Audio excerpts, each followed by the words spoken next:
Good morning, Mr. Chair, members of the committee. Nice to see you all this morning. For the record, my name is Nick Germana. I am the representative for Cheshire District 15, Chesterfield, Hinsdale, Keene Wards 1 and 3 through 5, Walpole, Westmoreland, and Surrey. And I am the prime sponsor of HB 566. I have handed out to the committee some bullet points that I'll be referring to during my testimony this morning. We've read a lot and heard a lot about problems with managing leachate here in the state of New Hampshire in recent months. In the first half of 2024 at the Casella landfill in Bethlehem, this is according to an article from New Hampshire Bulletin that I cite in the paper I handed out. The leachate, that site, they failed hundreds of times to keep leachate to its required levels and to file mandatory reports, data, and investigations with the state. On one occasion, the facility failed to manage the leachate system so badly that the measured amount of toxic substance in the liner system was almost 10 times the minimum level allowed by rules. In 2021, 154,000 gallons of leachate overflowed at the Bethlehem facility in the largest leak in New Hampshire history. Similar problems, though on a smaller scale, have occurred at the waste management turnkey facility in Rochester and also at the municipal landfill in Lebanon. With the increased frequency of major storms over the past few years, you get 50-year storms every 3 years or so, we're seeing major problems with leachate management, more so than we ever have in the past. HB 566, as you can see from the list of sponsors, is a broadly bipartisan bill. It was written with direct input from Director Mike Wimsatt at DES. It provides statutory support for DES's current rules by requiring applicants for landfill permits to provide detailed leachate management plans. These plans must include detailed descriptions of how leachate will be managed, collected, and stored on site, how it will be treated on site, if applicable, and how it will be transported and disposed of. It requires applicants to provide estimates of weekly leachate transports and contingency plans in the event of unforeseen circumstances. The bill requires landfill operators to provide detailed information regarding contracts with at least 2 facilities who will treat and dispose of the leachate. The requirement to provide this information is the most significant enhancement for enforcement of DES's rules. Members, our sponsors, spoke directly with representatives from industry as well, members of the regulated community, to make sure that these were sensible regulations and that they did not amount to undue burden on their operations. So that is the bill in outline. Just looking very, very quickly at the text of the bill, what you'll see is it's roughly kind of 2 parts divided around line 10. The first part gives details about the management plan itself that has to be part of the application. And beginning on line 10 with the leachate management plan shall also, that goes into details about the requirements in terms of the contracts that the operator has to have with people who will dispose of the leachate and some details. And as I said, I think that's the most significant enhancement to the rules that DES has, giving them more information about the specific contractual arrangements that operators have. And before I wrap up, I will let the committee know that speaking with Director Wimsatt, there is one technical change with this bill. I have the wording here that I'll hand out to the committee that Director Wimsatt communicated to me we would want to see, hopefully, in the bill going forward. It just has to do with the timing of when the leachate plan and contractual agreements are required. You're not going to have all of those things lined up when you first put in the paperwork for the permit. And the wording in the original bill was a little unclear about the timing of when those things would be required. So Director Wimsatt has suggested some wording changes that I think are appropriate, and I would encourage the members to consider an amendment. And with that, I am happy to take questions the committee has. So this basically puts a pause on any expansion of all the landfills that we have in the state, correct? No, sir, this has nothing to do with the pause. This just says that all landfills going forward have to have a comprehensive plan on file with DES for the storage and transportation of leachate produced at those sites. And at this sites, time, they pardon me. don't. What you're saying is this time they don't have any kind of plan.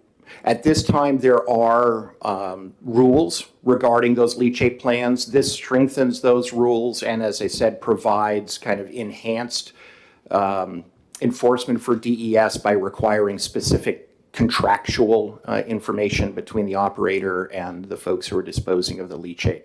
So some of this is already in rules, and I worked with the director to make sure that this bill would enhance their enforcement power. When did Casella take over Bethlehem, by the way?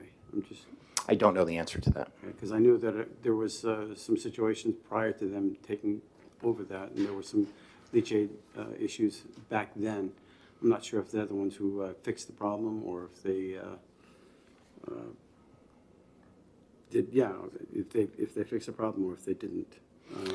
Yeah, I think that one of the issues that we're facing in the last few years has to do with just much higher amounts of rainfall, right, which is producing leachate at much more rapid rates. And so it's not just, I use that example, it was in that article in New Hampshire Bulletin, but there were issues at other facilities around the state as well. So I think it primarily the problem that we've seen in the last few years has to do with, we get these very heavy rainstorms that drop several inches of rain very, very quickly. And that challenges the leachate management systems at a number of our facilities. Senator Waters? Nope, I'm good. Oh. Senator Rosenwald? Thank you, Mr. Chairman. The requirement that the contractual arrangements between the facility and the leachate remover being reported to the department, has there been any concern from anywhere on those two parties that that's a proprietary business arrangement? Thank you very much for the question, Senator. In fact, I'm glad you asked that question because in the very original version of this bill, there were more requirements in this section on contracts, and those were removed through discussions with both DES and with members of the regulated industry. So those parts that were kind of concerning about what they should report or not report have been removed. And what we have here is a product of collaboration, as I said, between the sponsors, DES, and members of the regulated industry. Thank you. Seeing no further questions, thank you very much. Thank you. Representative Aaron? Yeah, I'm going to wave off. Representative Germana covered pretty much everything, and I just wanted to say I support the bill, that's all. Gotcha. Tom Tower.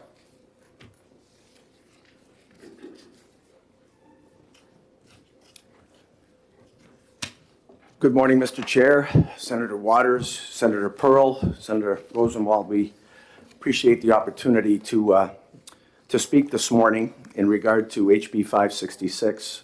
For the record, my name is Tom Tower. I'm a resident of Whitefield, New Hampshire, and I also serve as Vice President of North Country Alliance for Balanced Change.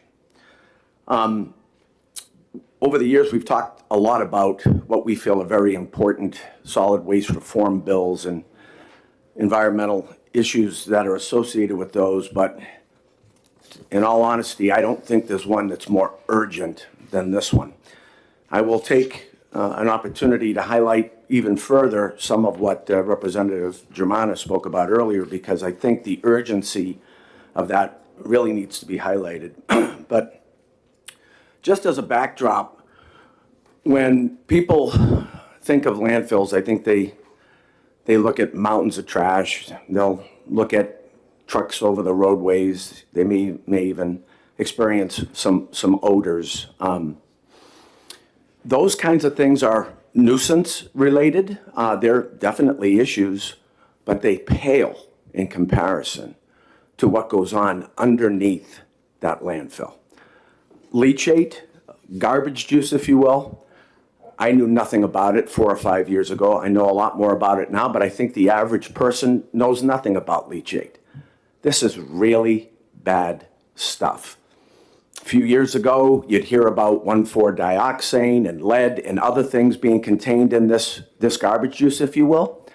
And just 2 years ago, the EPA lists certain specific PFAS chemicals as toxic in trace amounts.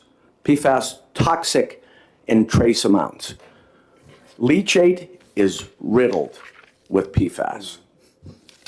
So I want to go back and highlight a little bit of what Rep. Germana was hitting on over the last couple of years and what's happened. And Mr. Chair, you talked about some of the reasons why that occurred, and I think I'll give you some more data to highlight the rationale or the reasoning why that happened in Bethlehem. From the second half of 2021 to the first half of 2023, the landfill pumped out 2.8 million gallons of leachate per quarter. That skyrocketed from the second half of 2023 to the beginning of 2024 to 5.2 million gallons. At the same time, Rep. Germana spoke about the fact that there was an inordinate amount of leachate that collected in the bottom of the bucket. And I want to highlight that because I think DES can also speak to the seriousness of this. By rule, only 12 inches or a foot of leachate is to be, it should happen at any one time. That's the maximum, 1 foot. During this situation where all of the water had come down in abundance, there was over 10 feet of leachate in this facility, 10 feet. Now, why is that critical? There's a reason why DES specifies that it should only be a foot. We can talk technology all day long, but when you look at a landfill linered system, even that infrastructure is not designed to take 10 feet of leachate. DES corresponded, with the landfill operator at that time and characterized it as a pretty significant situation. And I think that the state is fortunate that it didn't end up in a catastrophic event. So I wanted to take a moment just to highlight the seriousness of that and why it's important in the future to have these contracts that outline, collection, storage, transportation, and treatment. And the last thing that I'll leave you with is that we've already experienced and validated the amount of trash that's coming in from outside the Granite State's borders. 50%. Now, we only export about 5 to 10. We're importing 50% of our waste from out of state. For every ton of trash that is landfilled in New Hampshire landfills, it generates almost a 1-for-1 a ton of leachate. That puts an inordinate burden on our wastewater treatment plants. At this juncture, there's no known effective way to be able to remove PFAS, and that goes into our wastewater treatment centers and then ends up in the Merrimack River where 600,000 to 700,000 people are drinking from. So I would say that this has, some involvement and overlap with some of the other things that we're talking about in way of taking a very calculated pause to be able to work through these issues. But at minimum, pertaining to HB 566, if we are going to continue to take out-of-state waste, you better ensure that you have contracts in place that avert anything like what happened in Bethlehem again, because you'd be putting Granite Staters at pretty significant risk. And with that, I urge you to support HB 566 OTPA that has been amended, and I'm happy to take any questions. Questions from the committee? Seeing none, thank you very much. Thank you. Mr. Wimsatt, notice you're not on the list, but we'd like to say hello.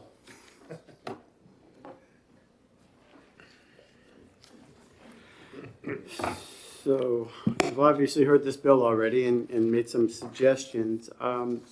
Has the department prior to this bill raised any concerns about the level of leachate that has been, say, at Bethlehem or at Turnkey? Or?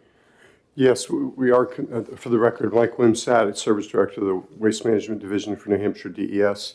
Yes, we've been having a number of problems with leachate management at a number of our facilities. You know, the previous the sponsor mentioned the situation in Bethlehem, and we do have we referred the conditions there to the Department of Justice for enforcement, and that's pending. But we have other facilities. As a result, it was mentioned that really significant increased frequency and intensity of rainfall poses a real challenge for landfill operators in terms of managing leachate. When you design and build a landfill, what you're really trying to do is capture the lion's share precipitation that falls on that in areas where it will be shunted off to stormwater collection and never contact the waste. That's the most ideal situation. And that alone is a challenge. But you're always going to have a working phase that has exposed waste that, you know, the basic precipitation can make its way to the waste. And that's what creates leachate, because as that precipitation gets down into the waste, it interacts with the waste, picks up some of the contaminants in the waste, and then it gets down to the bottom of the landfill, to the liner system. And all those line facilities are designed to collect and move that leachate off the liner system as quickly as possible to sumps where it is collected and basically can be bulked off. And in some cases, some facilities have the benefit of being located near a wastewater plant. They can actually pipe their leachate to a wastewater plant.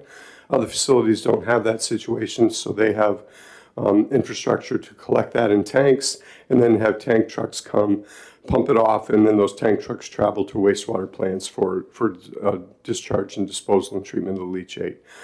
We have had a number of problems with because of the rainfall events and because of landfill management practices, seeing leachate both collect in excess on the liner system above what's allowed under the rules, but also some leachate breakouts at facilities that make their way to stormwater systems, and that's not what those stormwater systems are designed for. And so it's a significant challenge that we're working really hard with our landfill facilities to address.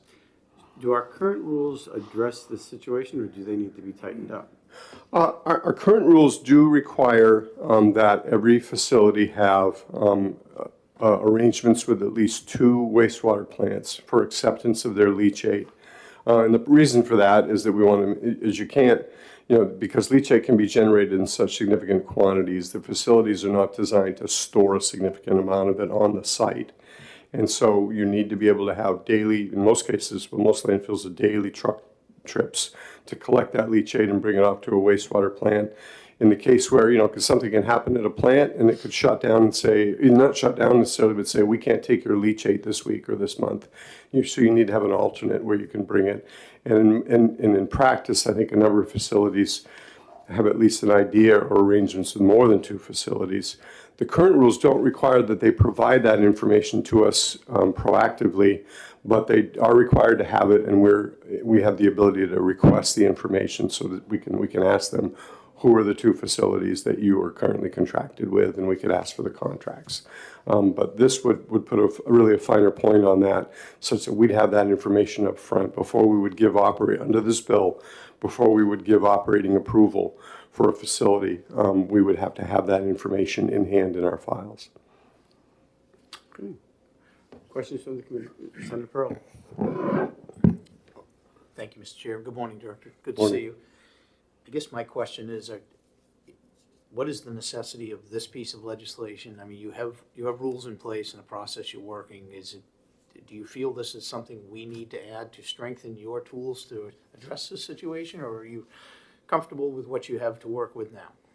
Well, I mean, I think we feel that we can adequately regulate these facilities under our current rules, but I will say that because leachate has become an increasingly difficult problem at these facilities, having explicit language in the statute always helps us from a regulatory standpoint. It's not uncommon for a regulated party to question our interpretation of a rule or our application of a rule. When it's in the statute, it kind of eliminates a lot of that argumentation that might occur between us and a regulated party, because the statute, as we always say, the rules fall in the face of the statute. The statute is the governing construct under the law. So it does provide some strength, I think, to our position as a regulator when it comes to leachate. Thank you. So currently, there's, you sent a referral to the Justice Department. That's correct. On a particular, because of a violation of particular rules that are not being, so the rules are working because you can refer to the justice system for people violating whatever's in place at this point. So, Yeah, I guess that's mixing two things. I mean, we clearly, we do have enforcement authority, and we exercise that authority when it's appropriate, and we thought it was appropriate in that particular case. I'm not sure that says anything about whether the rules are working or not. I'm not sure those are the same thing. okay. But certainly, if the question is, do we feel like we have adequate enforcement authority to enforce these kinds of violations, then yes, absolutely. Any further questions? Well done. Thank you for stepping up to the plate. And with that, we're going to close the hearing on 566 FN. And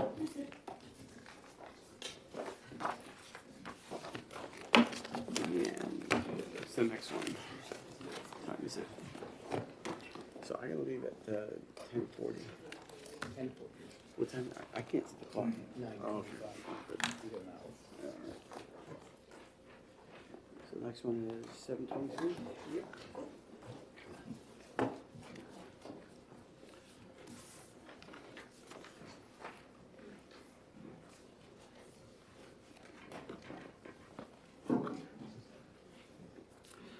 And now we're going to open up the hearing for the House Bill 723. Hear from the prime sponsor.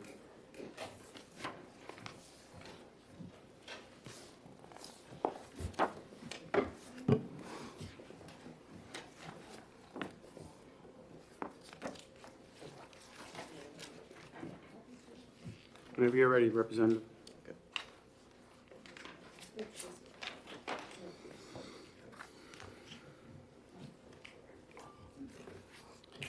Good morning, Chairman Avard, Vice Chair Pearl, and members of the committee. My name is Lex Berezhny, and I represent Grafton District 11. Thank you for the opportunity to introduce HB 723 FN, repealing the multi-use energy data platform as defined in RSA 37850 through 54. The statewide multi-use energy data platform is a very large and complex software project with many moving pieces. It envisions a state-managed central database of energy use data, and then it requires each of the utilities to develop software that can feed data from their internal systems into the state-managed database. Since the passage of the project of this law 6 years ago, no software has been built or procured. There have been 2 attempts for federal funding to get this project off the ground. Both attempts were unsuccessful. In PUC docket 19-197, docket filing number 183, we have the most recent grant rejection letter from the U.S. Department of Energy from October of last year. I would like to read 3 short bullet points from this letter. 1, projects' custom-built data solutions are mostly business as usual and already offered by industry. 2, applications' project impact description may be unrealistic. And 3, application does not justify the project's economic viability. Beyond the grant application, I believe those statements represent a fair evaluation of the project as a whole. The issue that I see with the project can be broken down into 2 parts. One part is related to ownership and cost. The other part is related to operations and benefits. On ownership, I'd like to read a short excerpt from comments submitted to the same docket by Representative Kat McGee, who is a co-sponsor of the original bill in 2019 and a big supporter of the project. The following was in response to a question about stakeholders. Quote, the fact that there is no owner from the state at this juncture is a huge roadblock on what will be a fairly complex technical undertaking. Without informed technical oversight from the state leading the project, it will unlikely to be successful. I totally agree with that sentiment that an owner is needed to shepherd such a project. This makes sense, but I disagree with the premise that the state can or should fill this role. This kind of complex and ambitious project should really be owned by a software company that can better balance cost versus requirements to meet market needs. The New Hampshire Department of Energy isn't a startup. It doesn't have extra personnel, nor the resources to be a tech startup.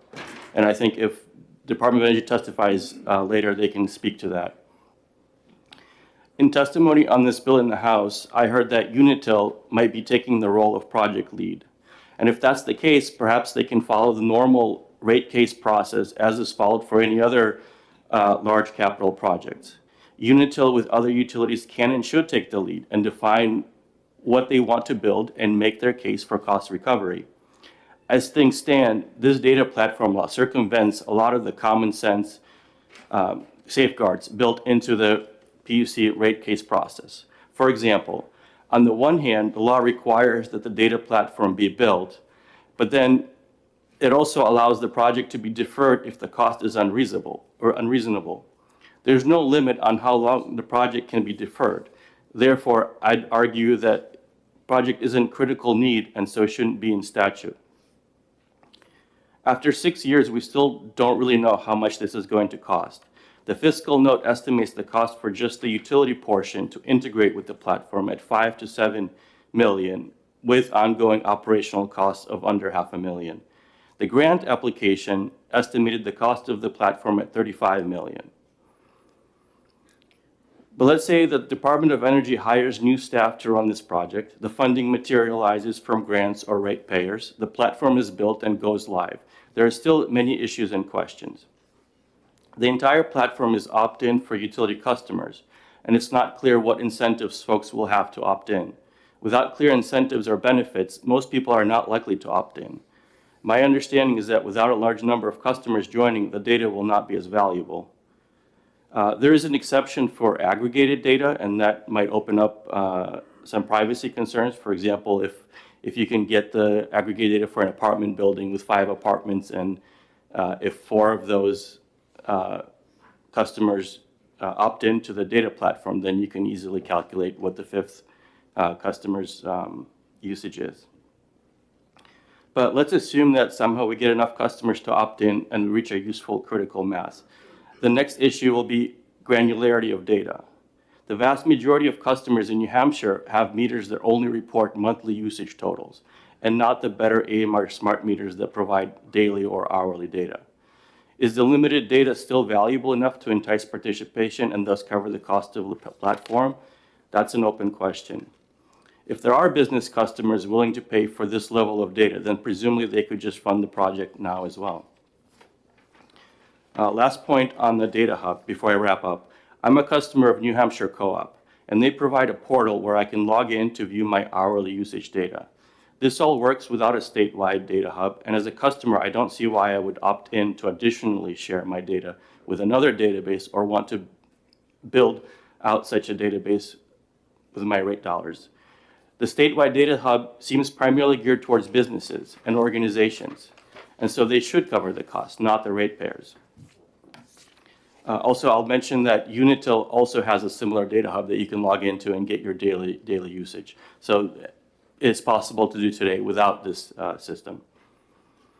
I know people have put a lot of effort into this project, and I'm sorry to be the bearer of bad news, but to quote the feds, this project is just not economically viable. It's best that we cut our losses now and concentrate on areas where the Department of Energy and the utilities are more aligned to make progress on clear goals, such as modernizing their internal software and upgrading to AMI meters. Once a significant amount of useful data actually exists and enough businesses are willing to pay for it, I believe the market will provide solutions to this problem more efficiently without legislation. In conclusion, if this repeal passes, this is where we may go next. 1, last year, Massachusetts passed a bill to require the utilities there to build out a similar project. It makes sense to have a bigger state with deeper pockets lead the way on this. 2, before we spend money on more software projects, we need to assess the existing software modernization efforts at each utility.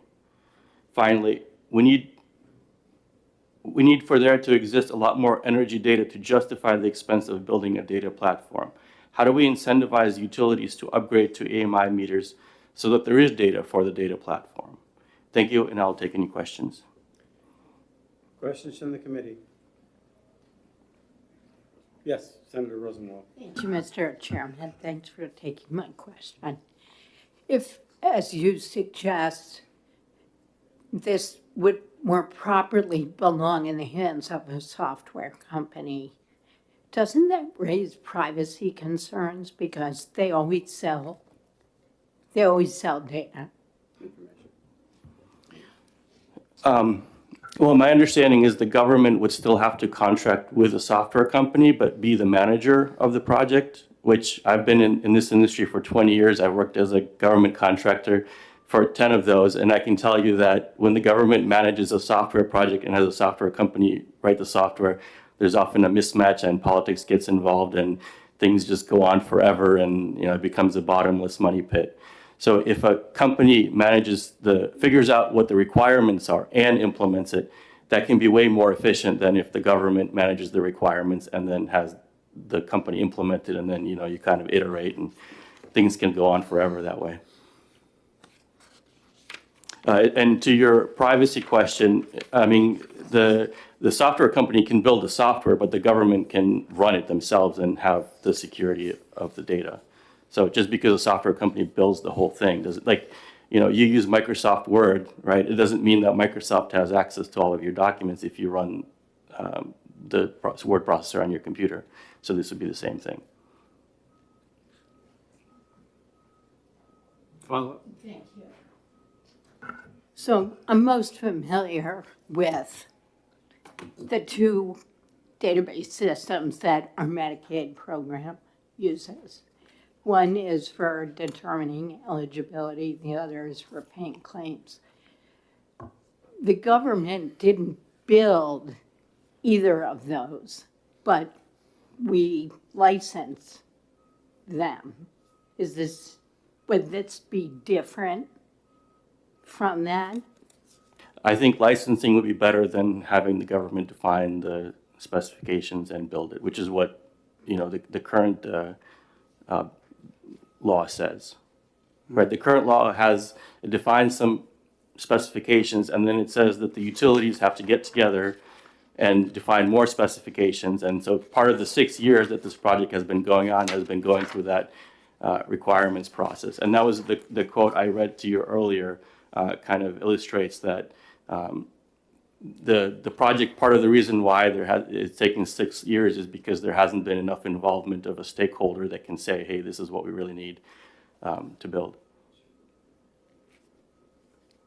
Just Go ahead. one more if I could. Absolutely. As I'm reading the establishment part of this platform, I don't see that it says state government has to build it, just that we have to establish and jointly operate. Wouldn't that allow us to license it and customize it to our needs as we do with those two Medicaid systems? I think if that was the case, it would have happened by now. Right? There would have been a procurement made of a software that already does this. Thank you. So these 37850 and all through 54, they've been around for what, 6 years? Is that what you're saying? Yes. Yeah. And so we in the legislature made that happen, correct? Yes. All right. So what we do is we put this in and then we pull the rug out after people have invested, right? And we're saying what, cut our losses? Is that what you're saying? Yes. Right. So this was it was what, 10 to 8 in committee, I believe it was, that it came out for this bill? I don't remember. So something like that. So my concern, I'm just going to let you know right up front, is we establish these things, right, and then we pull the rug out. Next legislature comes in and says, you know what, I think that was a good idea. They put it back in. And we show that New Hampshire becomes an unstable place to do investment, whether it's this or other types of bills. This seems to be a reoccurring thing that I see every 2 years. Having been here a little while now, when I see bills like this, I get concerned. There are grandiose ideas, and that's wonderful, and I'm always thinking outside the box, and I think it's really important. When I see a bill like this, I have concerns because the next legislature can just put this right back in. And it shows instability in our state. So that's just a general question. That it's not really a question, it's a concern that I'm having. I'm not sure how that would be a stability issue because this isn't this is a project that this would be like the example with Medicare. I mean, if the government wanted to procure it or if they wanted to build it themselves and they changed their mind on that, like that wouldn't be, the stability is from the investor if they invested money and they lost money, but nobody's invested money into this. Like there hasn't been a public an offering for a project, right? So no company has invested money in building this and then didn't get to follow through. So with that. if we go ahead with this bill, then nobody's going to lose some money that. So the New Hampshire Department of Energy, one of the things they've mentioned to me is every year they spend quite a bit of money just sort of meeting the statutory requirements of having the project run. And there have been volunteers and organizations that have put in a lot of effort into helping define the arguments, the requirements for the project. So their time would be lost. But as far as a business that builds this stuff, I'm not aware of one that would. So yeah, Department of Energy puts in time every year. The utilities are also required to respond and contribute in certain ways. So that's time lost for them. And then the volunteers and organizations that have put time into this. And so because the law basically says you have to build it, but then also don't build it if it's too expensive. And so this just kind of goes into perpetuity. Okay. So this hasn't really been a benefit to the state in any way, is what you're saying? Well, it hasn't even begun being built, right? There hasn't been any software written. There's no procurement or anything. It's so far been just in the design phase, I guess you could say. So we got all these RSAs and there's no rules that have been put into effect and there's nothing that's being built because of it. Is that what, do I understand you correctly? Well, so one of the, I can't remember now the line, actually I can tell you.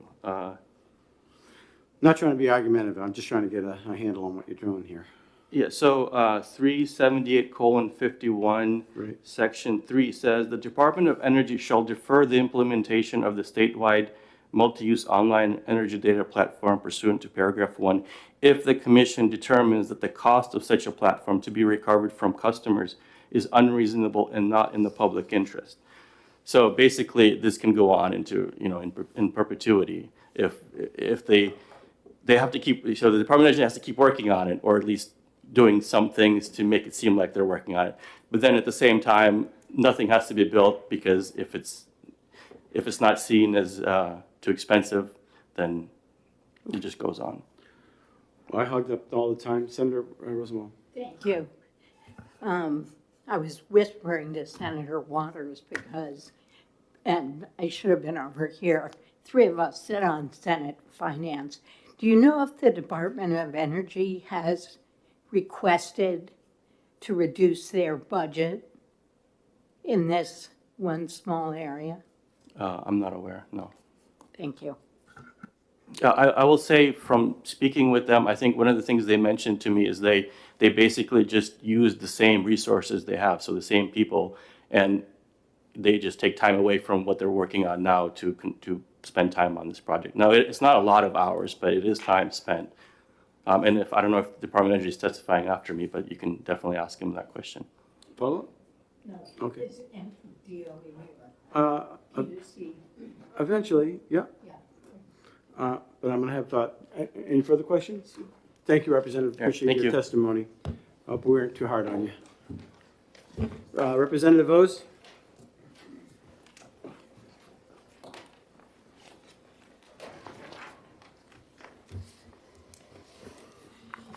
Good morning, Mr. Chairman, Good morning. members of the committee. Nice to see you all again.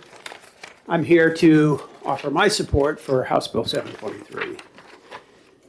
I know you have some concerns, Senator Avard, and I'd like to address those concerns. The word could is an interesting word. You're going to hear the word could a lot in the next upcoming few minutes. after I'm finished talking here.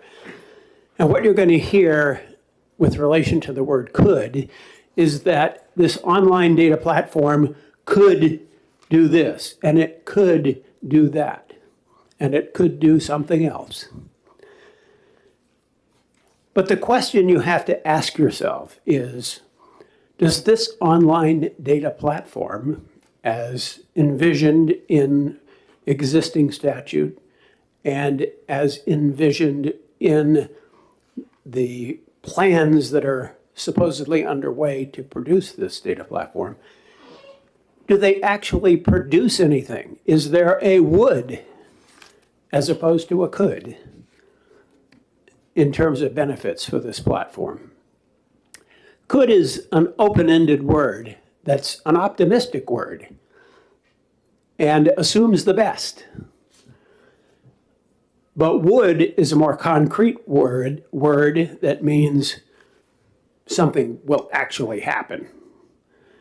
And that's the problem with this online data platform. In all the testimony that we heard about the online data platform, nobody could define what this platform would do. They could talk endlessly about what it could do, but nobody could define what it would do. And yet, we're being asked to spend millions of dollars for an optimistic could without any clear definition of what would happen if we continued on with developing this online data platform. So we've already invested money in this endeavor, and as you heard from the excellent testimony of a software professional with decades of experience in the software business, this is a project that's probably destined to fail. It has been unsuccessful for going on 6 years now, and probably isn't going to be successful going forward. So I think it's time for the state to cut its losses, to prevent future losses by endorsing the repeal of this online data platform. It may be true that it could do all kinds of wonderful things, but what I think we should be paying for is what it would do, not what it could do. I'd be happy to take any questions. Very succinct and very well spoken. I appreciate that.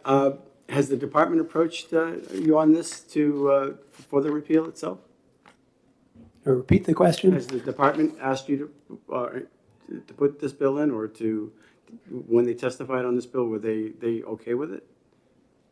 When the department testified on this bill, they testified as being neutral, but they did discuss the fact that it was quite costly and that the costs were hard to determine, and they were pretty negative about their feelings with regard to what it could cost, and it could be pretty substantial costs.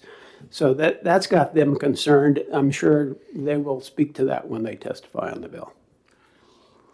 Questions from the committee? Seeing none, thank you, Representative Vos. Chairman. Thank you. Good to see you all. You as well. Representative Kat McGee.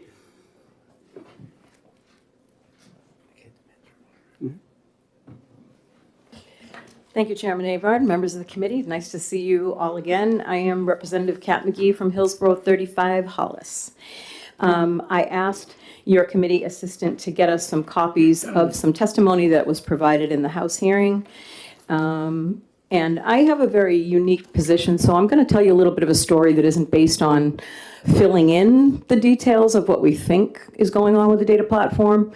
I was in my first term in 2019 when SB 284 came across the wall from Senator Fuller Clark. She had asked me to be a co-sponsor on the bill. I didn't know much about the bill at the time, but I was new and I was not going to say no to Senator Martha Fuller Clark.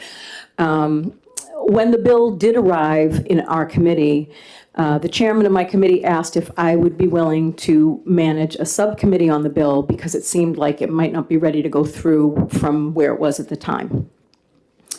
So it turns out I'm also a software professional. I'm a program manager, so I generally manage project managers before I retired. And I've managed many software projects. So I looked at this bill and realized there might be some gaps in it. You know, sometimes bills are written in a way that you can just see that to the testimony that my colleague, Representative Berejny, made when he quoted me, I was talking about the fact that I had identified in that bill an issue with the fact that we didn't have a Department of Energy at the time. So there wasn't anybody in the government to actually play point on managing the project. And so what ended up happening was the language in the bill said that there were several specific charges that we had to accomplish along with the utilities. It was asking those utilities to ultimately help design and run a data platform that was statewide for all energy data. So not just electric data, but gas as well. And this meant that all of the energy that was being built or being used in the state of New Hampshire would be available to us to create information, to answer questions about grid modernization. You know, data is information, and in an information age, this was a big project. This was a ambitious project. But the specific charges in the bill were that we would have to address data security concerns, consumer security of data, and basically look at the project in terms of how we could, again, take all of the energy data in the state and figure out a uniform way to feed that into one central location for use. And those uses could be determined over time, as is true with many databases. So we started there. And as you know, once the bill was passed in 2019, and I convened 2 meetings, I asked the utilities to bring their tech people to the first meeting. The person whose brainchild this was came out of the Consumer Advocate's Office, a former employee named James Brennan, and he was a former chief technology officer. So what he had done is, on behalf of the state, he had gone and looked at other states that had already tried to capture their energy data for usage. And that's for planning, for efficiency, savings, get a handle on it at a larger level, at a macro level. So he went and read minutes from Texas and Illinois and New York and other states that were ahead of us in trying to capture statewide energy data. And so I went and talked to him before I ran these subcommittee meetings to get an idea of what the bill was about. And he drew on a whiteboard his vision, which is that we could manage the security with an API of APIs, which is application programming interface. You would have an interface that all the utilities will feed their data into in the back end, and then it would be served out of a second API that would basically protect the data from any infiltration or any security breaches, so that only people who were authorized would be able to access that information for whatever purposes they needed. So if it was a competitive supplier, they would no longer be reliant directly on the utilities to get the data. And right now, that is one of the things that's making it difficult for people to do innovative things, is that they are reliant on the utilities to pull the data together, and then they have a point in time. So it's similar to having a spreadsheet that you can download from your utility that tells you your energy usage versus being able to use an iPhone and just, manipulate it however you want. So big idea. We had the first meeting, got the utilities to bring their tech people, because basically the lobbyists didn't really understand what we were trying to accomplish.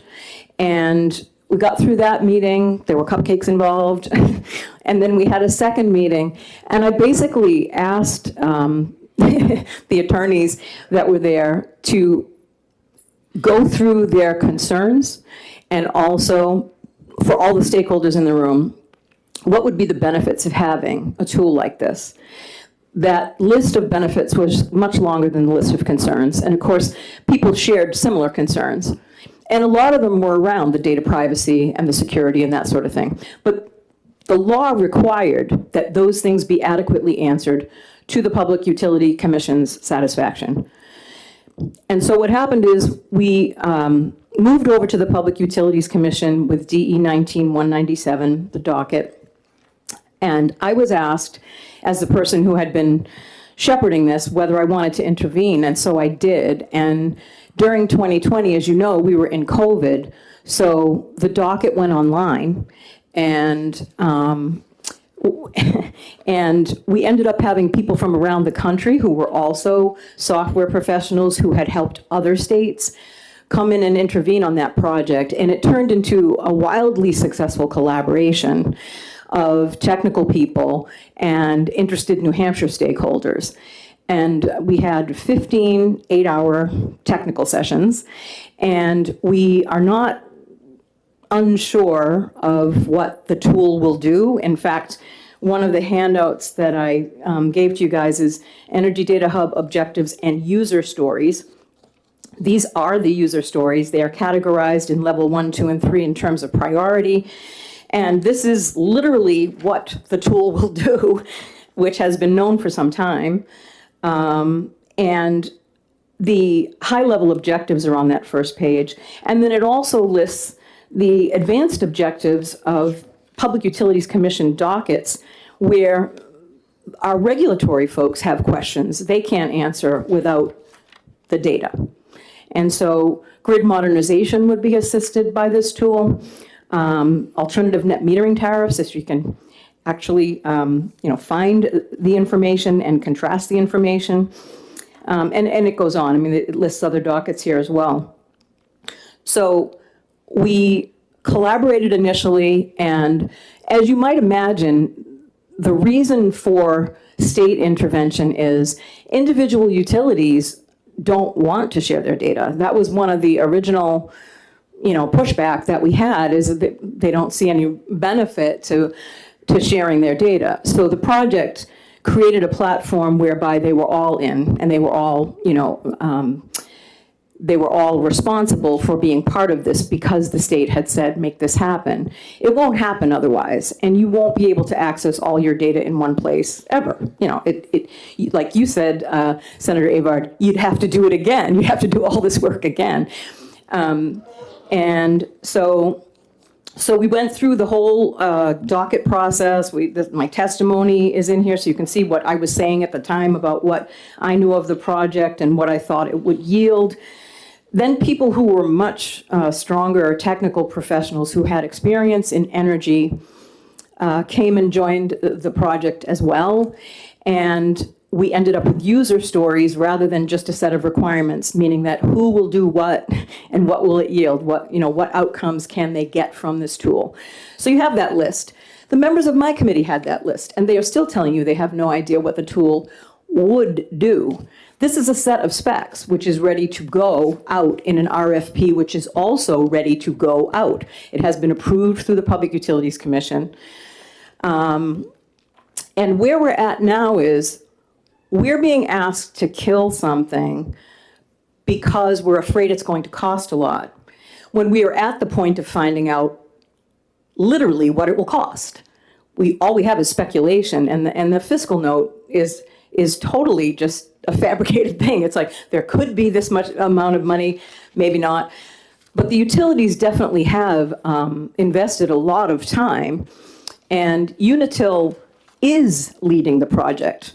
The Chief Technology Officer, Justin Eisfeller, was on this project from day one. He was in the subcommittee meetings that I ran in 2019, and he's still at the head of the project now. What they're planning to do, because we asked them to do it, was rather than have any one of the utilities or even a combined group from the utilities build the project, we thought that it could be cheaper and faster done if they hired it.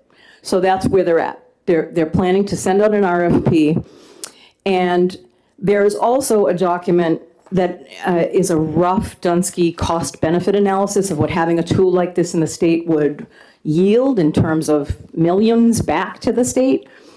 And that would be ongoing. It would be depending on how creative we get, but we can't get creative unless we have the tool. So the actual cost-benefit analysis cannot be accomplished until we execute the RFP. So we're right at the point where that's going to happen, and then this bill comes up.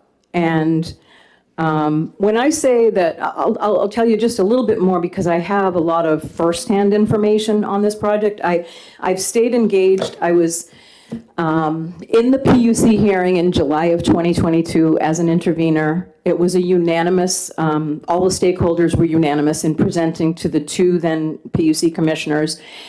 The PUC commissioner in that hearing, the head PUC commissioner, Diane Martin at the time, left shortly after that July hearing, and then new commissioners came in, and they wanted to get their feet wet with this docket.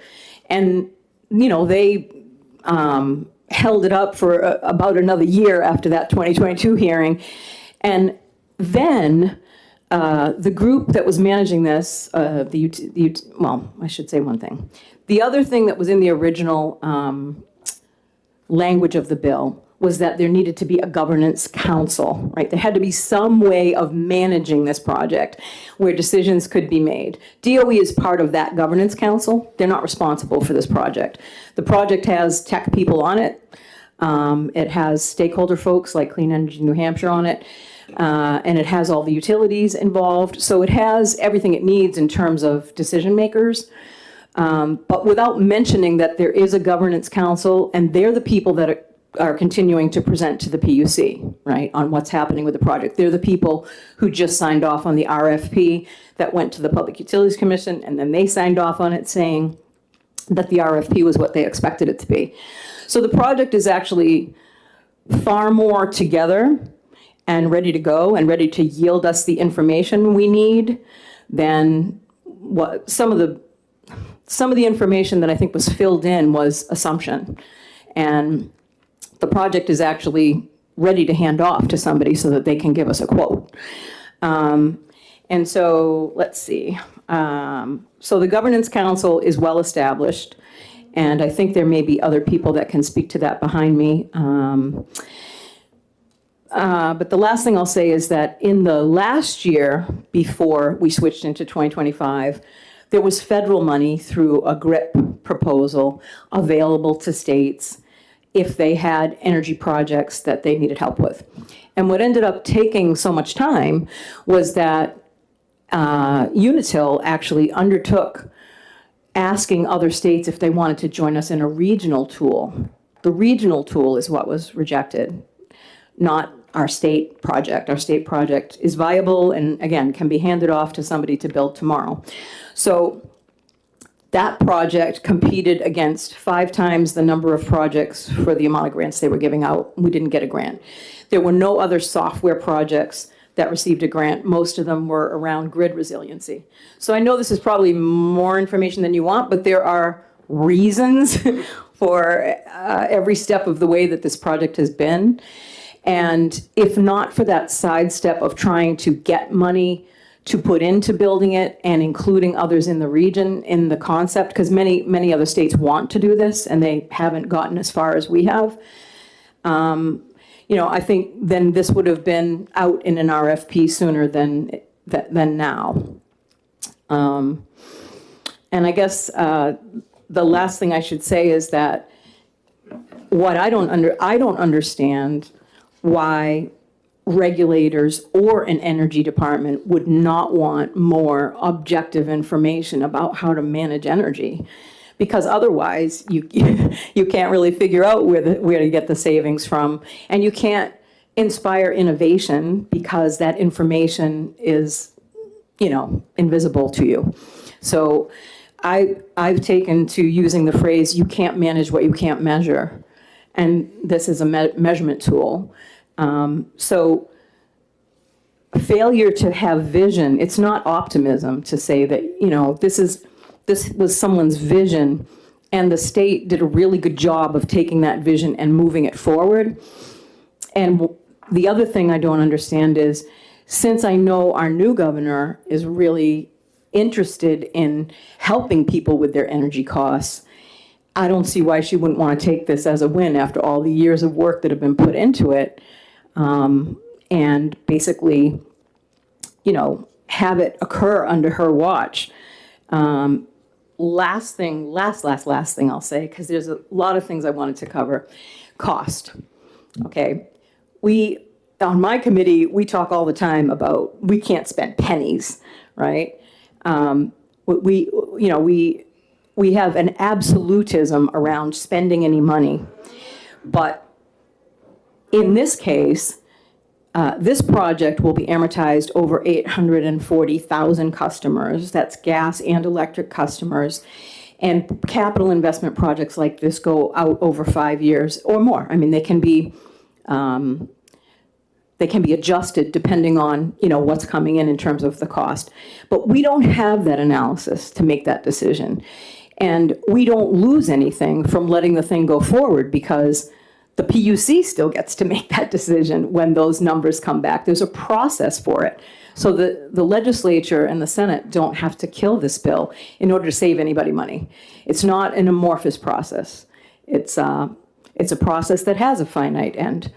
But what we're asking is that you let us understand what the value is, what the savings could be, and what the cost is before you say all the work of all the good people that have, operated in good faith to get us this far.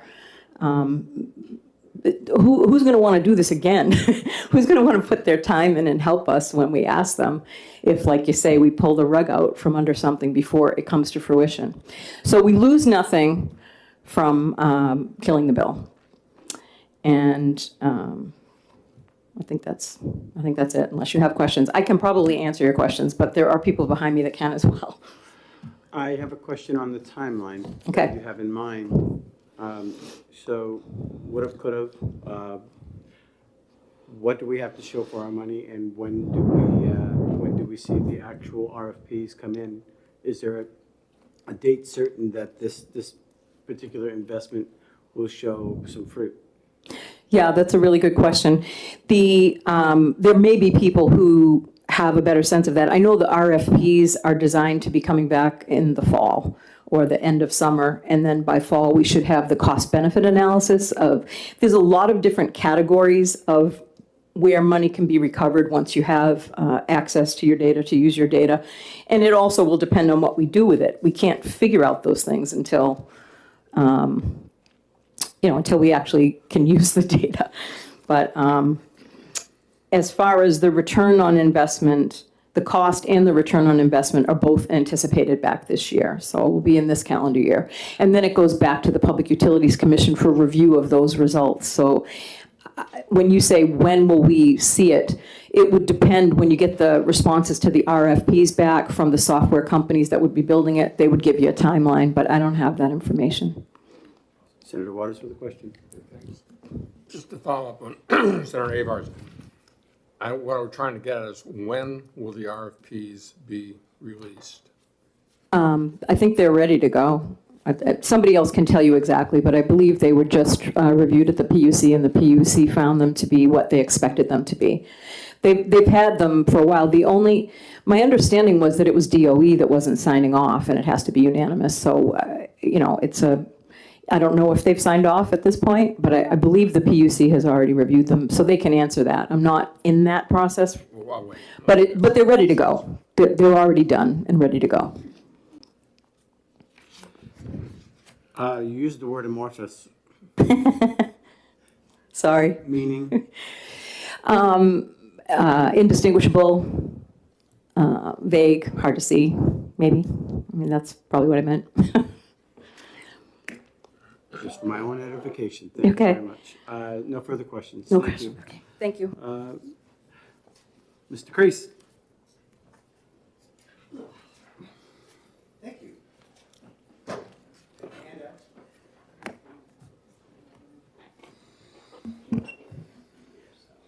Good morning, Senators. Good morning.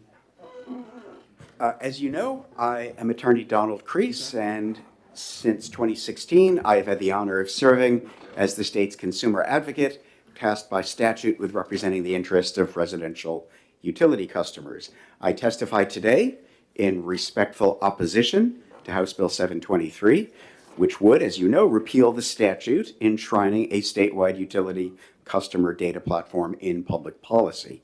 As the state's ratepayer advocate, I have two main things that I am always trying to achieve for the state's residential ratepayers. One, lower rates, and two, more freedom. A statewide utility customer data platform advances the second goal, freedom. That is why my office, 6 years ago, successfully championed the statutory language that the bill before you today would repeal. As for what I mean by more freedom, I commend to your favorable attention the handout I just circulated, specifically the first few sentences of the latest edition of my column on the news website indefnh.com, which I am distributing rather than reading. It offers 3 concrete examples, and I wasn't going to read it to you, and I'm not going to, but I will concede that the 4th word in that column is in fact the word could. It says, imagine if you could save money on your electric bill, ... And really, I didn't realize that I would be undertaking a English or an etymology lesson today in the difference between the word could and would, but really you could just substitute the word would in that first sentence and it would mean exactly the same thing. The statewide utility customer data platform enables certain innovative technologies that rely on customer data. They would save customers money, period. So, we've been working on the data platform project for 6 years now, as you've already heard. When we first came out with the idea, I was sure that the utilities would try to thwart it at every turn, but they surprised me by their willingness to collaborate, and in particular, to let stakeholders, not just me, but other people with an interest in this, including companies that would use the data platform, play a key role in designing, building, and operating the platform.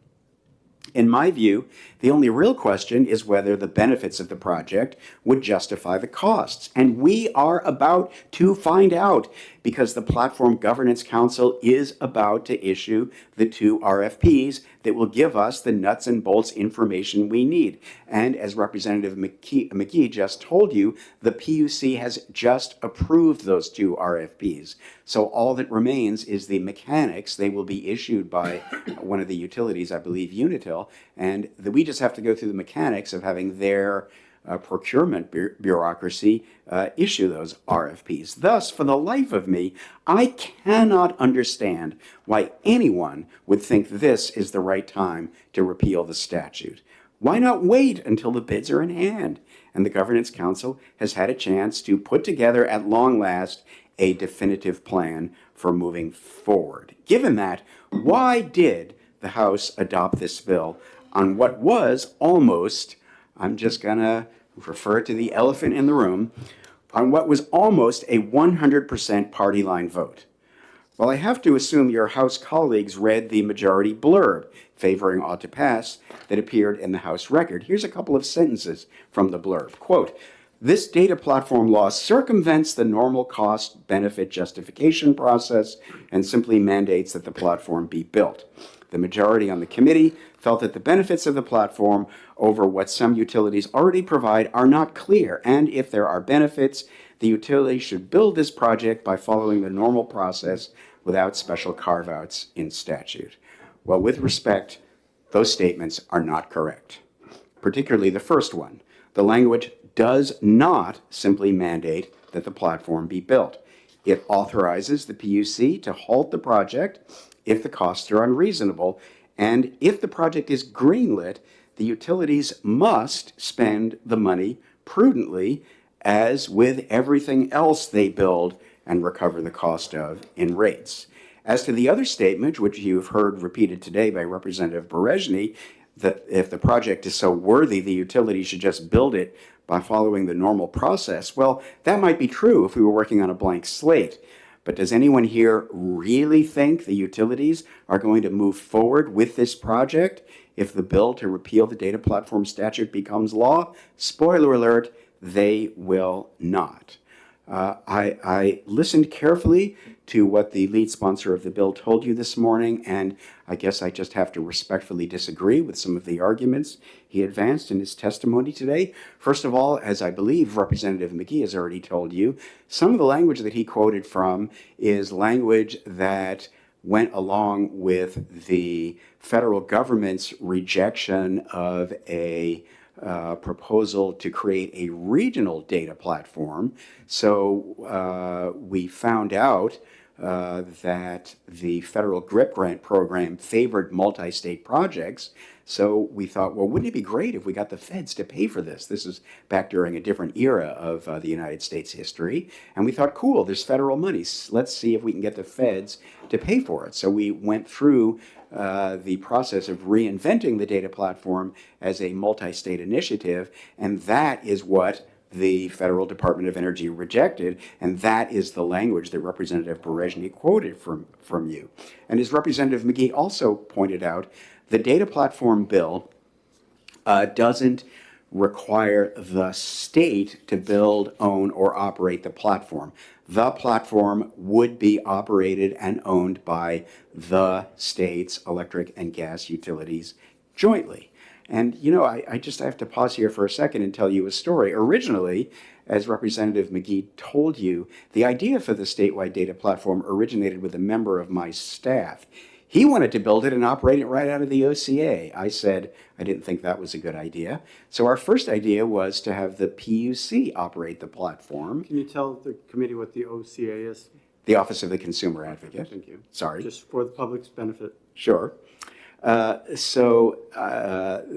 redrafted the bill so that it had the Public Utilities Commission operating the platform. There was no Department of Energy back in those days, 2019. And I was summoned to a meeting, and Commissioner Goulet of the Department of Information Technology was there. And he said, Don, first of all, if you tell the PUC to do it, my agency will have to be involved because we do all of the IT for the state. And then he looked at me and he said, and you are a customer of the DOIT, right? You rely on us for everything you do in the IT space, do you not? I said, yes. And then he said, so in light of that, do you really want us to be doing this platform? And I said, well, you have a point. So we redrafted the bill to have the utilities play the lead role. And again, my only skepticism was I thought the utilities would be in it to kill it, but they proved that they are not. I am really discouraged by the fact that this has become a partisan issue. 6 years ago, the bill endorsing the data platform was sponsored by Democrats, improved by legislators from both caucuses, and then signed into law by a Republican governor. I am not trying to denigrate partisanship. There are surely times when each party will legitimately pursue different approaches to energy policy questions. Those differences can and should matter. But as I said, this is about freedom, customer freedom, not something partisan.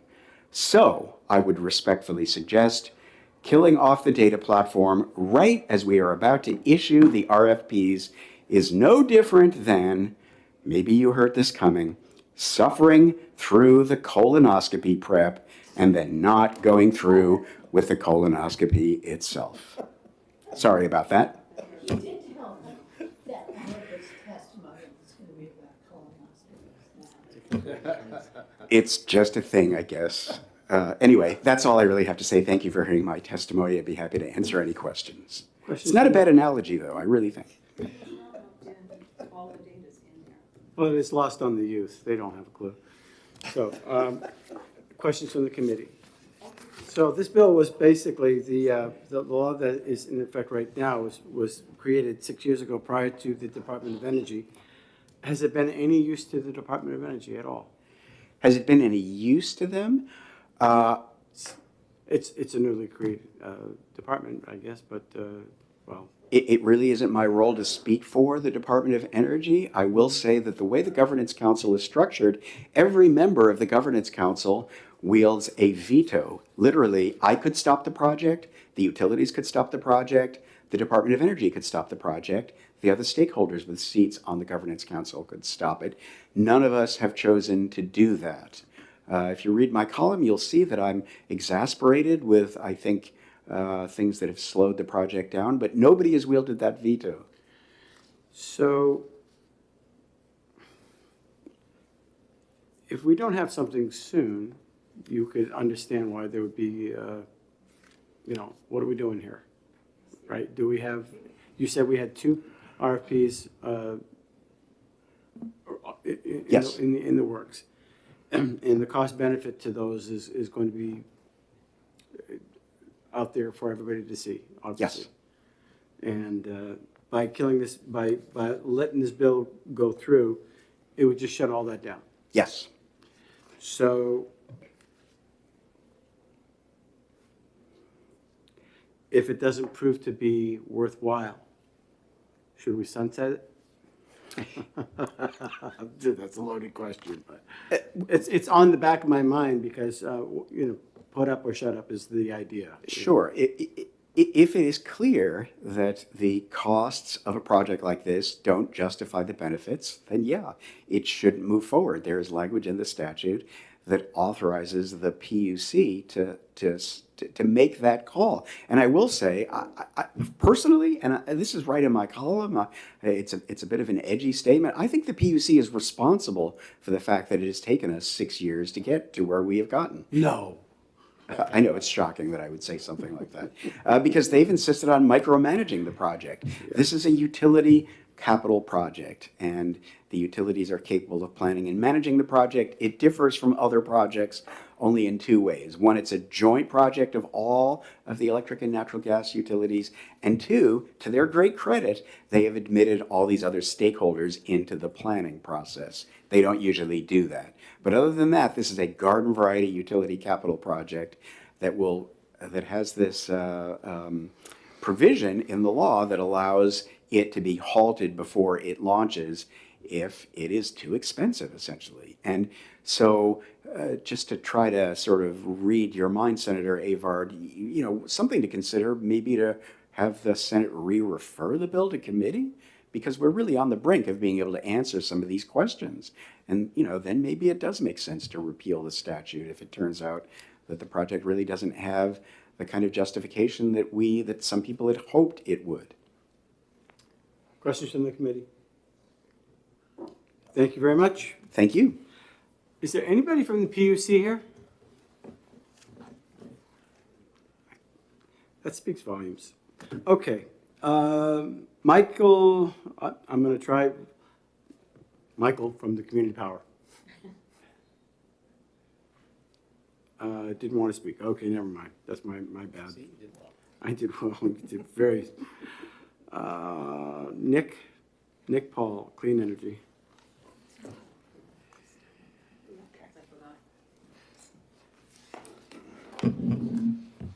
Hi.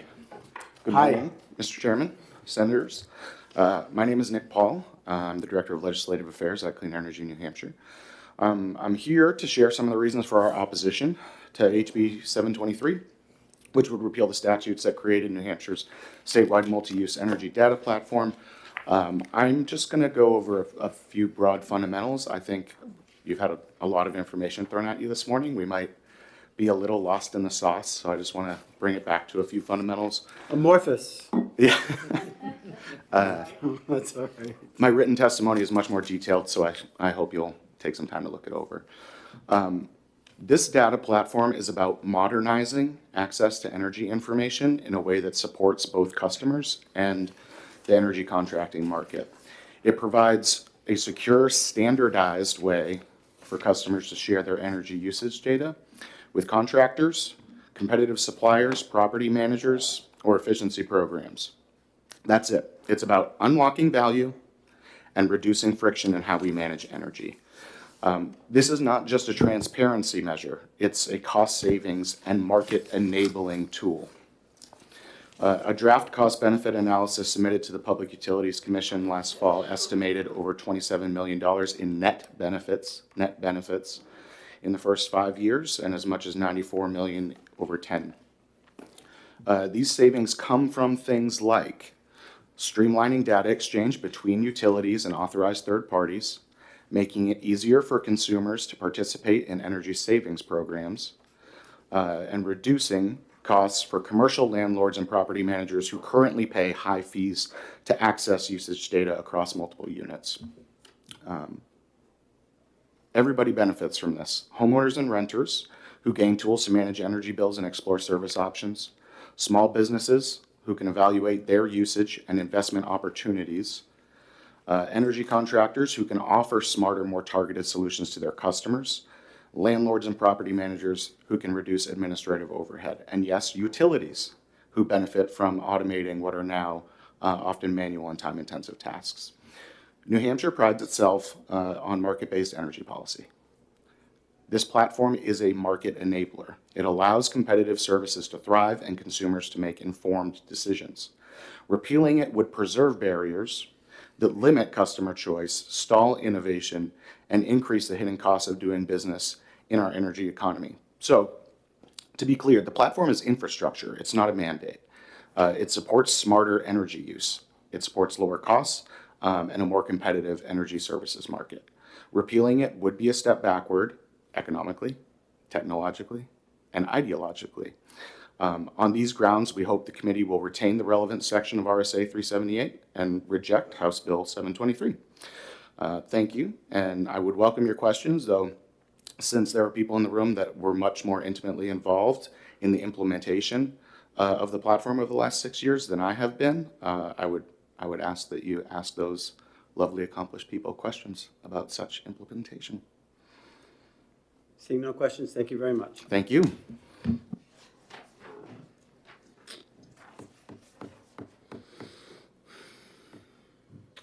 Dan?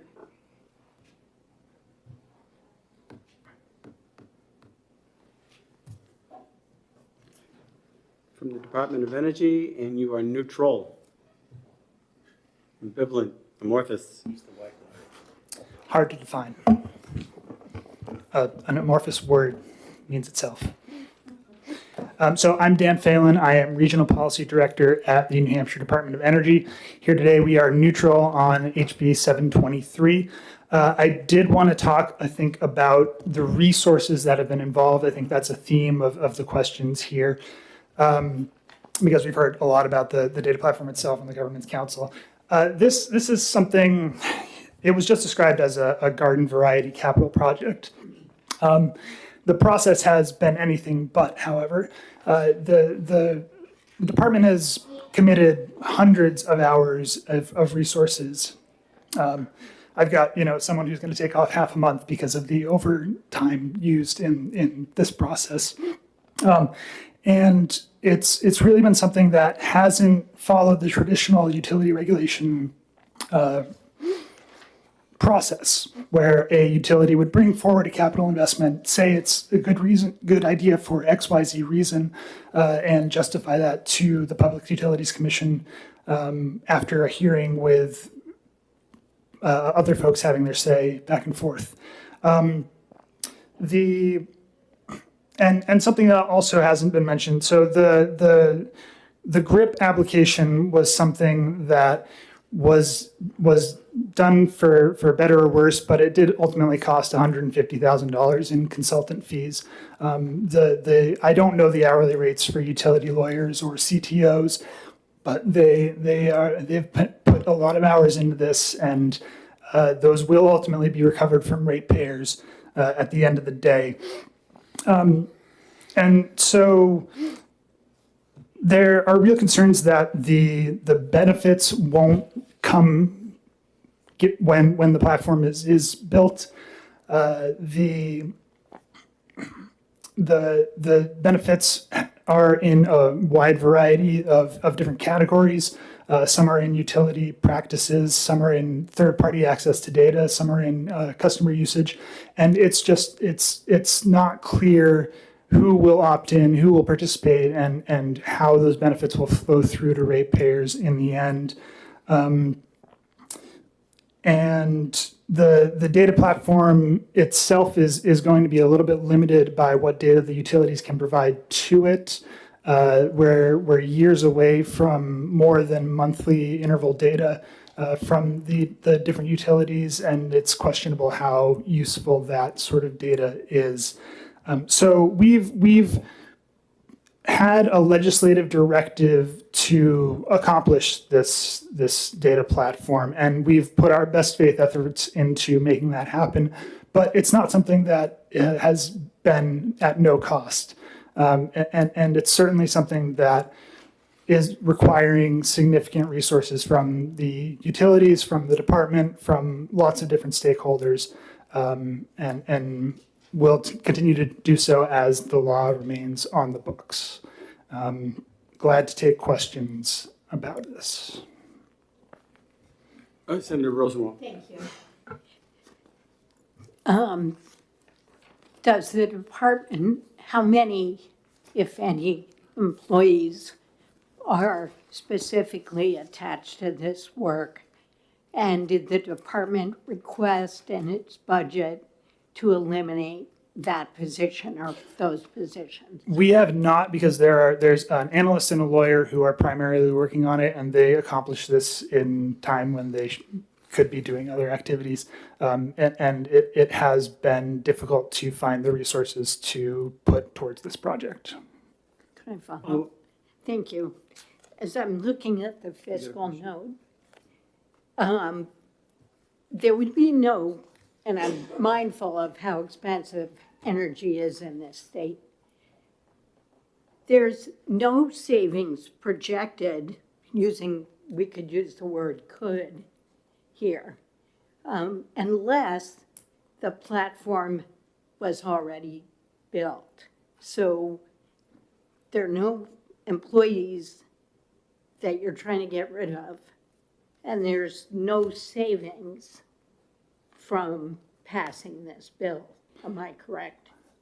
So the savings would be in I think a lot of the resources that the utilities are using, because they'll eventually seek to recover those costs at the Public Utilities Commission. And since there's a law in the books saying they have to do this, I think it's going to be a pretty clear case that those costs would be recovered.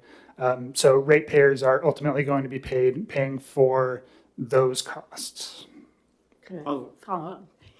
I think we heard in earlier testimony that all of the stakeholders on the council have a veto and no one has used it. So the utilities, am I correct that the utilities have said we don't want to continue investigating whether this project is worth it?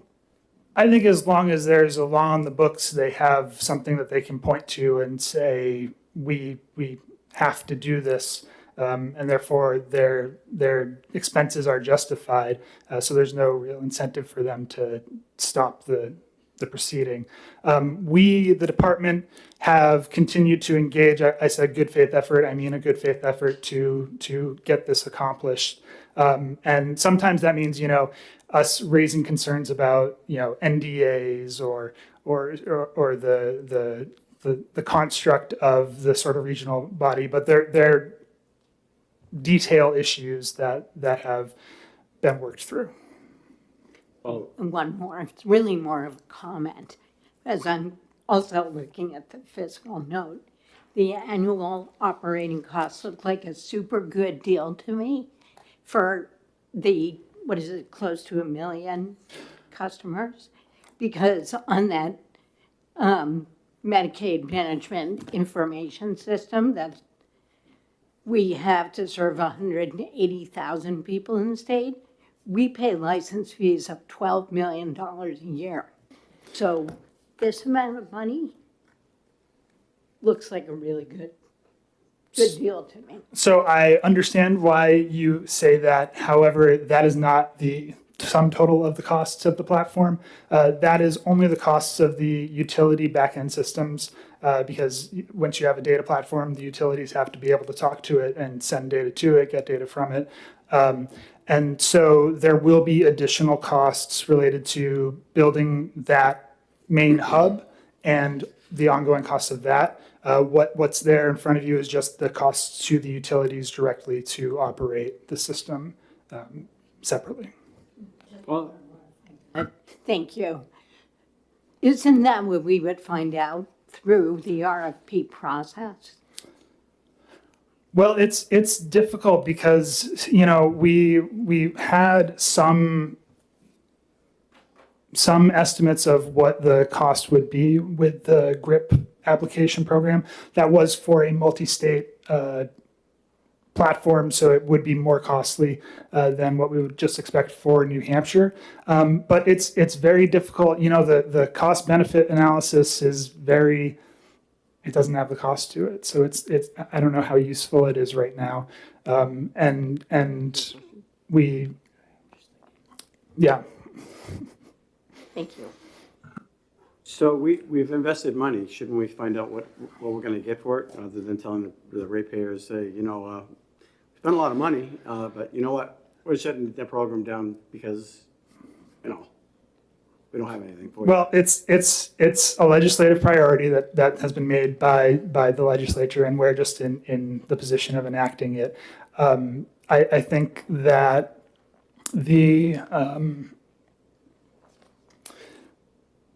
it's been difficult to the sort of the benefits. We're skeptical of some of the benefits. I'll just be upfront about it.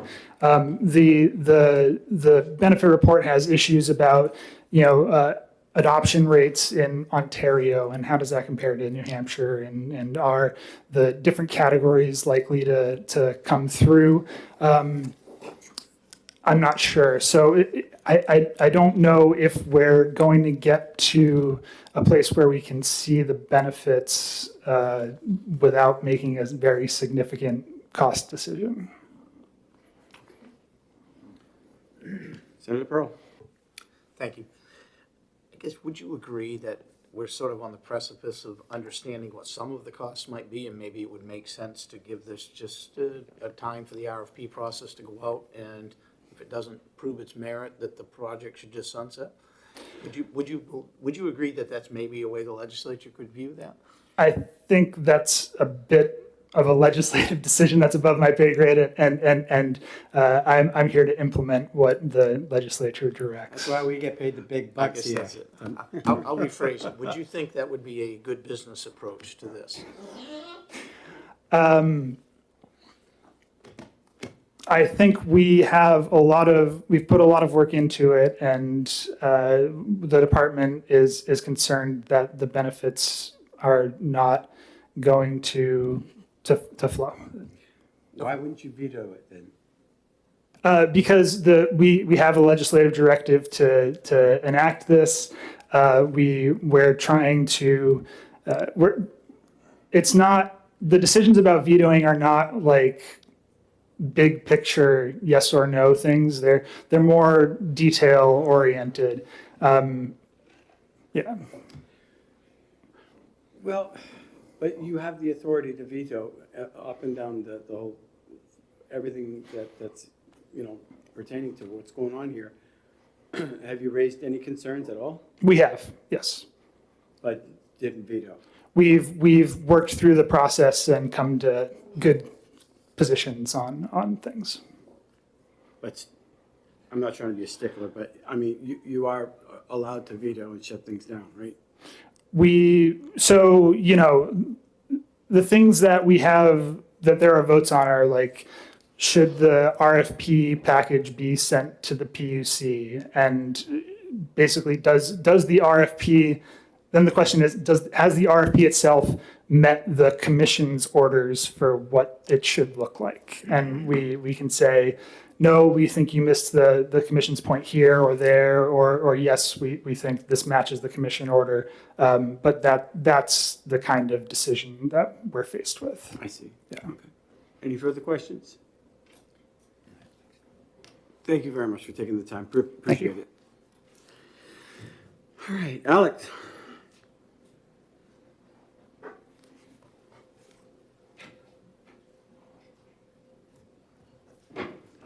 And you are no P, meaning no problem, or? No. NP meaning no. Again. Good job. Thank you. I'll get there. For the record, my name is Alec O'Mara. I am the Director of External Affairs at Unitil. We have no formal position on this bill, but due to our role within the Government Council, we had an expectation that we would come up, and we had some opportunities to clarify and educate into our role regarding the Council and the process to date. I think a lot of the points that I had intended to make today have already been made. And I think one of the key points that we did want to make as part of this process is the importance of having certainty as to what the value of this program may be before a decision gets made as to whether or not to move forward. We know that, like you had said, like many have already said, there is an RFP that would go forward. I did a quick check. Approximately 14 weeks after the RFP would be issued, we would have an answer in regards to a cost-benefit analysis. And for Unitil, one of our guiding principles when it comes to policies that are more on the innovative side on behalf of our customers is we want to ensure that if we're going to go forward with a project, that there is ultimately a cost benefit for our customers. For example, when we came forward with the plan to build a solar array in Kingston, New Hampshire, one of our key pieces of that project in advance was to perform a cost benefit analysis. We wanted to ensure that as part of that, it was going to have a net benefit in terms of bills for our customers if we were to move forward with that. To do that, we had a cost benefit analysis. We confirmed that the overall benefits in terms of system efficiency and the energy it would generate would ultimately have a net lowering on customers' bills. Same with energy efficiency programs. There's a standard that we use in New Hampshire to ensure that any programs that we're offering customers, which do have a cost that does appear in customer bills, that there is a net benefit for all customers in terms of that project. So to us, the cost-benefit analysis is a crucial piece of this process that ultimately answers a lot of the questions that are getting asked today. I am avoiding using the word that Representative Vose said that folks would use, in part because I enjoy a rhetorical challenge, but also I agree with his point, which is that certainty has value. And I believe the value of the RFP process as it would come forward was it would provide that certainty as to whether or not the data platform would provide value for our customers, and that was the point I wanted to make above all others today. To also clarify one other point, I would say our role within the Governance Council, it's been brought up that we were a project leader. I would say it's probably more fair to say we were a good faith facilitator through this process. Our head of IT, our chief technology officer, has been closely involved in the process, but we've been a voice that has tried to have consensus through the process. When folks have asked for additional work, we volunteered to take that work, bring it back to our group, and get that work done. I would say we're no more a leader than any other chair of a group is a leader, in that you're just trying to facilitate and get a lot of work done. So that's the point I wanted to make here today. If this committee is concerned about the cost of the project and the value to customers, there is an RFP that is available that can be issued that would answer that question. And I'm happy to answer any questions you might have. Senator Pearl with a question, and you're in charge right now. All right. So I guess I'll authorize myself to ask a question. There you go. Well, thanks for taking the question. I appreciate your testimony. Do you feel like before the end of this year that we could have some real answers about what this RFP would, or that the RFP would provide us with some real answers? Do you feel that timeline is a reasonable one for us to say by the end of the year the RFP could be issued and we could have some data back to work with? So when the question was first asked earlier in the hearing, I sent a quick text message to our head of IT to get an idea as to what that timeline would be. He wrote back to me, said, approximately 14 weeks after the issuing of the RFP, we would have data in terms of a cost-benefit analysis. So the question then on that timeline would be when the RFP is ultimately issued. I do know that the Public Utilities Commission has effectively issued a stay on that until a decision is made regarding the outcome of this bill. So once an outcome is determined on this bill, the RFP could get issued, assuming it was killed, and then 14 weeks after that, we would potentially have an answer as to the cost. So you believe that if this committee tapped the brakes and said, hold on, we want to see the RFP, that the PUC would push it out and we could have info before the end of this year? The PUC isn't here. I can only go by what the order itself said. My understanding from the order is it said, should the bill be killed, the RFP would be issued.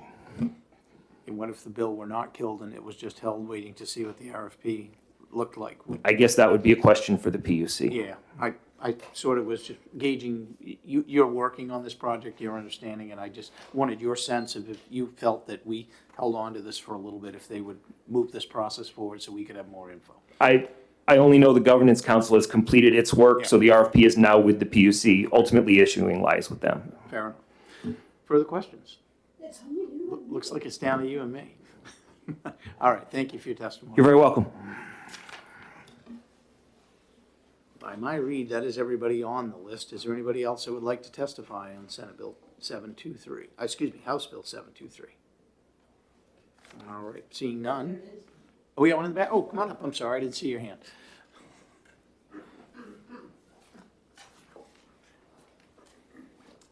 Yes, I'm sorry I came a little bit late today. All right. Not time. I'm Lucius Partial, representative for Marlboro and surrounding communities. And I'm here just to bring up one point that I'm concerned about. I didn't hear this addressed very much, and perhaps I'm mistaken for bringing it up now, but I can be brief. The House recently approved legislation meant to fast-track small modular reactors. The ideas espoused by many of my colleagues was that we were signaling the nuclear industry that New Hampshire is open for business. And I'm using that quote verbatim. But at this time, every state in the Northeast, New York, Pennsylvania, New Jersey, Vermont, Connecticut, Rhode Island, Massachusetts, every one of these states, with the exceptions of Maine and New Hampshire, are using data platforms. They're providing the information that energy providers rely on when making investment in power generation. The lack of a data resource platform puts us at a competitive disadvantage, ultimately making New Hampshire an energy information desert. Going forward, we may be hard-pressed to back up our claim that New Hampshire is, in fact, open for business. And that's really all I have to say. Well, thank you for your testimony. Well, thank you. Any questions? Oh. Nope. Seeing none, I think you're good. Anybody else? All right, seeing none, we will close the hearing on 723. It's just you and me. What do you want to exact?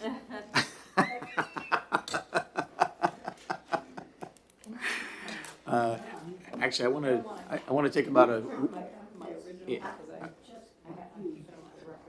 Yeah, we're going to take a 2-minute recess.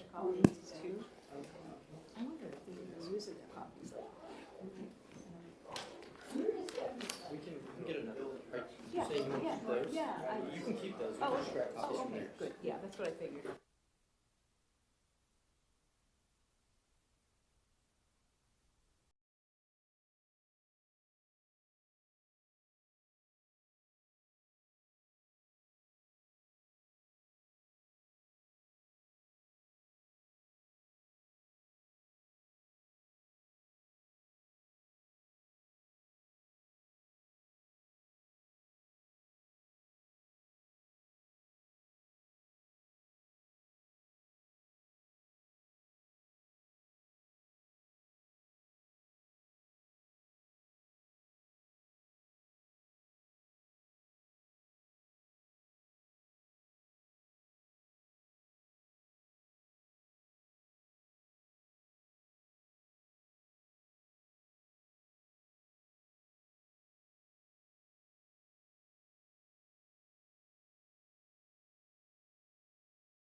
All right, we'll entertain a come back into motion session. to go into executive session. I will. A motion to go into exec is moved and seconded. All in favor? Aye.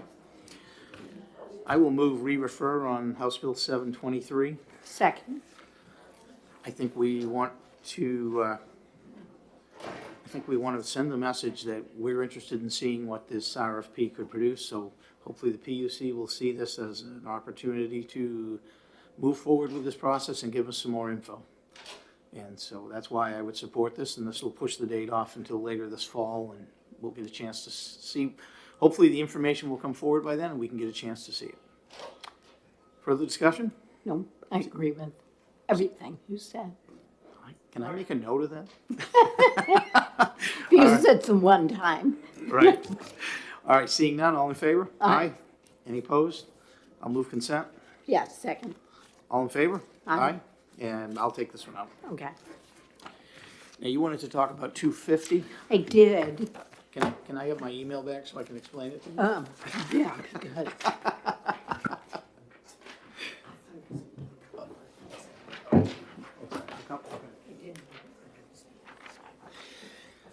So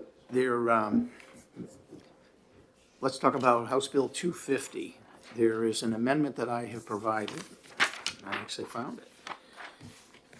So the first part of the amendment works on fixing the concern that was raised in testimony about narrowing the definition. Yep.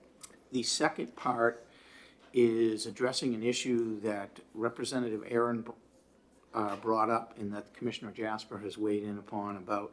There was a change made last year in a bill that reallocated some of the funds that come from dog licensing registration fees. And it was inadvertent that it was changed, and the second part of this amendment would just simply readjust those fees and correct them back to where they should be. Okay. And that's all it is. It's a simple change. Okay. So that is what the amendment does. That is the second part. It just corrects an issue that we realized happened inadvertently in a bill last year. Got it. So are you looking for a motion on to pass with amendment? All right, we'll move on to pass on House Bill 250, Yes. and I'll second. And then I will offer amendments 1655S. Second. And as I just explained, that is what the two parts of the amendment do. So I can explain again if you'd like, but. No. All right. Any further discussion? So we'll be voting on the amendment. All in favor? Aye. Any opposed? So Senator Rosenwald is moving on to pass as amended. I am seconding. Any further discussion? All in favor? Aye. Consent So moved. and seconded. All in favor? Aye. Aye. And I will also take this one out.